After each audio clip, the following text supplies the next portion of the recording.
I think all of you are doing is potentially saving business from itself. Right? Saving business from itself. We need people who live at the intersection of traditional business and traditional design to save business. So if you ever doubt what you're doing is important, I would like to disabuse you of that notion today. It's really important what you're doing. We think it's really important what we're up to here. What's the challenge? The challenge, as I see it, is that the business world proper has been on a half a century long kick in the direction of being ever more analytical. And that if you cannot prove something analytically, it's a bad idea to do. Now, what that is, so that's analytical thinking. Analytical thinking is using inductive logic to demonstrate that a proposition is either true or false. The utility of analytical thinking is to produce reliability, a consistent, replicable outcome. You regress the past to decide what to do, believing that the future will be like the past. And that is what business has gotten ever more and more like, so that it is now considered legitimate for business leaders in meetings when somebody comes up with a new idea that has never been done before, which Target does on a routine basis. In most businesses, the senior executive feels comfortable saying, okay, if you can just prove that it is a good idea, prove that it will work, we'll do it. And because of those 50 years of business education tradition, they feel very comfortable with this. They say, this is the right thing to do, I'm being a great manager. What they don't realize that they're doing is killing innovation. Because it turns out that no new idea in the history of the world has been proven to be correct and valid in advance. So if you set that as your standard, you have to be analytical. You have to use analytical thinking to be able to prove something in advance before we'll do it. Nothing will happen. So there's this hue and cry in North American business these days, global business I think too, but North American business these days, that innovation, the pace of innovation is slowing. We're not getting as much innovation as we used to. There's a reason. It is the encroachment of science into business and the takeover of business by science. There's another force out there, other than reliability, the production of a consistent, replicable outcome. There's validity, the production of an outcome we'd really like to have. And it turns out to get more validity, more outcomes we'd really like to have, something beautiful, wonderful, terrific that we'd love to have, requires some additional kinds of thinking, intuitive thinking. Right? So knowing without reasoning. It is adding to analytical thinking, a form of thinking that this really cool, smart American pragmatist philosopher around the turn of the 20th century said, Sanders Peirce, said, no new idea in the history of the world has been proven analytically, but there are new ideas in the world. How the heck do they come about? They didn't come from inductive logic or deductive logic. How on earth did they come about? And he coined a term, abductive logic, which he said was an inference to the best explanation. If you've got something that you don't understand, right? It doesn't obey a historical rule. There aren't 1,000 data points.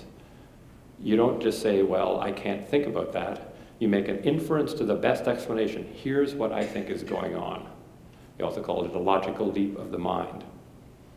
We need a combination of both analytical thinking and intuitive thinking, which is what I refer to as design thinking. Tim Brown and I refer to as design thinking. That actually came out of a conversation between Tim and I up in my office, which is up in the corner, in the summer of 2003. But when I say design thinking, that's what I mean. The productive combination of the best of analysis and the best of intuition. Right? If we run companies, big organizations, if we ran Target using only intuition, it would never get to be whatever you are now, 70 billion, 80 billion, 70 billion, $70 billion company. You can't do that because you don't have enough reliability to run a gigantic, enormous organization. But if you run Target on the basis of analysis only, we're going to analyze the hell out of everything before we do anything and insist that we prove everything we do to be valid, to be correct before we do it. It would stultify, and it would have never gotten to 70 billion in the first place, but if it was at 70 billion, it would stop growing and stop prospering. So it's the combination of those two things that I think is the future of business. The productive combination of a search for reliability, consistent replicable outcome, and a search for validity, an outcome that we really want. Right? The combination of analytical thinking and intuitive thinking.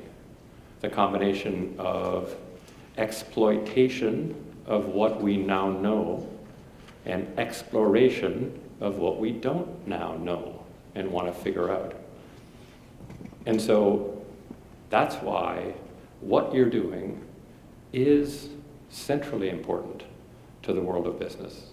It's centrally important. And for those of you who are from design schools, right, I would say pushing somewhat in this direction to understand the reliability basis of business and be able to help business people is important. And for those of you in business schools to be able to reach outside the pure analytical toolbox and adapt and adopt, bring in design concepts to your work and your thinking. That is critically important. And I actually think it's a movement that is business education, now talking about business education as opposed to design education, it's business education's best shot at being relevant 20 years from now. Like, I think business education is in a very challenging time and position. For the first time, there's massive criticism of it, a lot of it from within. And it's a classic case of a successful industry. The MBA is the most successful degree by far of the 20th century. And there isn't anything even close. It had 0% market share in 1907, and it had 27% market share in 2000. 27% of all Americans in a graduate program are in a business school and doing an MBA. One degree, 27%, more than 1 in 4. It's massively successful. What typically happens in the world of business when you're massively successful? What happens? Yeah, you rest on your laurels. You just say, we're doing, everything's just fine. Why mess with massive, total blowout success? That's what kills most great corporations, is they start believing that they're done. Their work is done. All they have to do is keep doing the same thing. They keep exploiting reliably what they're doing now. And who tends to beat up on those gigantic successful corporations? Kids in garages, right? Who have what? No resources, right? Kind of no financing, no market position, no nothing except what? A belief that there's something out there that is better than currently exists, and we can produce that thing. We will go for validity. Now, in truth, what percentage of them ever last more than 1 year? 10%. 90% are gone within a year, so lots of them seek validity and miss, swing and miss. But the other 10%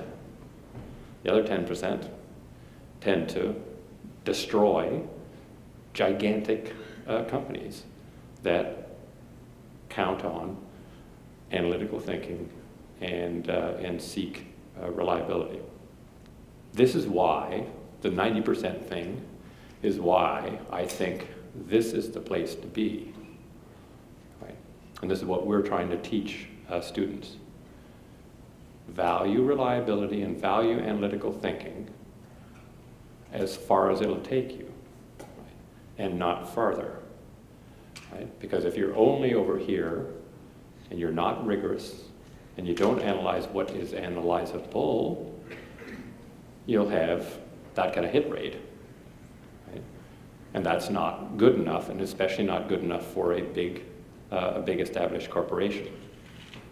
The big established corporation has to work really, really hard to keep here and not drift over to here. And you know, I had a wonderful time working with AG Lafley for 9.5 years while he was CEO, for more years before he was CEO, for while he was CEO, and make no mistake about it, his dominant contribution to the long-term history of Procter Gamble was taking a company and just moving it a little in this direction, creating the first vice president of design, Claudia Kochka, infusing design into what P&G does. That will be his lasting contribution. It won't be doubling the size of Procter & Gamble, getting it growing again. All of those things are kind of handy. Increasing the market cap by $100 billion, those are nice. But that won't be his lasting contribution. His lasting contribution will be bringing it over in that direction.